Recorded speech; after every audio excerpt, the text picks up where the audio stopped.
میں نے موسٹلی پاکستانیوں کو سنا ہے بار بار ایک چیز کہتے ہوئے کہ ہمیں لیڈر چاہیے.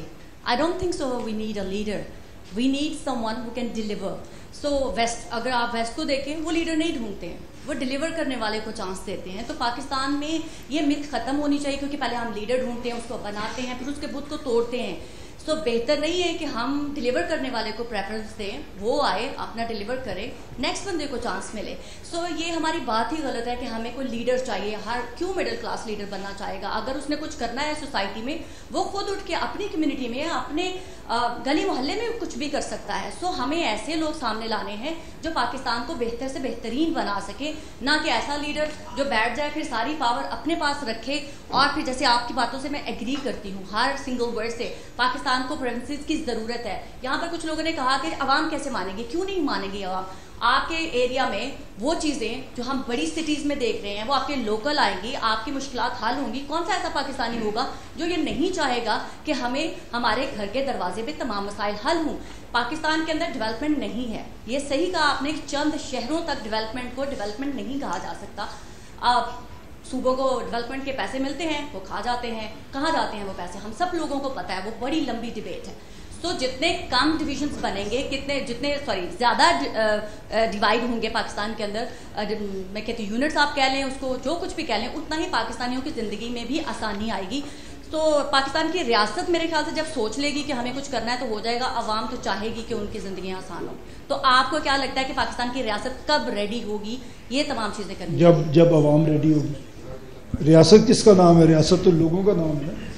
یہ سڑکیں, گلیاں, پہاڑ, دریا, یہ تو ریاست نہیں ہوتے. سب لوگوں کا نام ریاست ہے. اور آپ سب جب چاہیں گے تو یہ بالکل ہوگا. آپ نے فرمایا لیڈر, تو اگر آپ گلی میں بھی کسی کو سامنے لانا چاہیں گے تو وہ لیڈر ہی ہوگا. اب جو بات آپ نے فرمائی ہے وہ میں اس طرح اگر بیان کروں کہ آپ کی بات سے جو بات میں سمجھ پایا ہوں کہ آپ کے انسٹیٹیوشن اسٹرانگ ہونے چاہیے.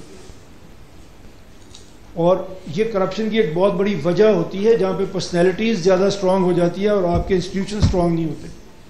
تو انسٹیٹیوشن اسٹرانگ اسی طرح سے ہوں گے کہ آپ کی ابھی کیا ہے کہ اگر 13 کروڑ کا صوبہ ہے تو اس کی جو پولیٹیکل لیڈرشپ ہوگی وہ انسٹیٹیوشن سے بھی بڑی ہو جائے گی, اور اسی طرح باقی جگہ پہ ہے. تو یہ انسٹیٹیوشنز اگر آپ نے بنانے ہیں, اسٹرانگ کرنا ہے, ہمیں اس کا ایک یہ بھی حل یہی نظر آتا ہے کہ آپ ان کو چھوٹا کریں. جیسے میں نے کہا کہ ڈیسیژن میکنگ آپ کی بہتر ہو جائے گی, ڈیلیوری بہتر ہو جائے گی, اور آپ جج کر سکیں گے اپنی پولیٹیکل لیڈرشپ کو.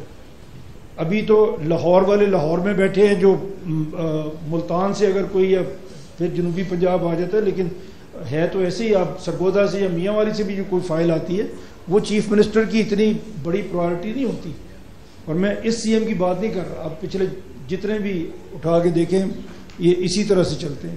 اور پنجاب انفارچونیٹ اس لیے بھی ہے کہ ہم وہ پی ٹی آئی کی گورنمنٹ میں ہم بہت زیادہ کرٹیسائز کرتے ہیں بزدار صاحب کو, لیکن آپ دیکھیں جو بھی کوئی پولیٹیکل گورنمنٹ آئی ہے اس نے پنجاب میں کمپرومائزڈ ہی لیڈرشپ لے کے آئے ہیں.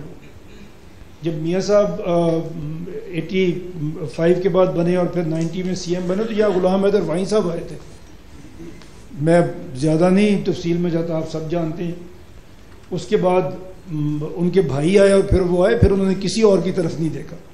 بھٹو صاحب نے یہاں پہ سب سے پہلے مصطفیٰ کھر صاحب کو لے کے آئے تھے, اور وہ زیادہ دیر چلے نہیں ان کے ساتھ. حالانکہ پوری کیمپین میں سب سے زیادہ جو کلوز کوئی شخص تھا وہ کھر صاحب تھے. پھر وہ معراج خالد صاحب کو لائے, رامے صاحب کو لائے, کسی کے ساتھ بھی نہیں چل سکے. کیونکہ کوئی بھی جو مرکز میں بیٹھا ہوا لیڈر ہے اس کو پنجاب سے خطرہ ہوتا ہے. اگر پنجاب میں کسی نے ڈیلیور کر دیا, وہ پنجاب میں پاپولر ہو گیا, تو اس کا مطلب وہ پاکستان میں پاپولر ہو گیا, کیونکہ دس از 52% آف پاکستان. تو اس لیے ہمیں اتنے بڑے صوبے کا یہ بھی ایک نقصان ہے. جی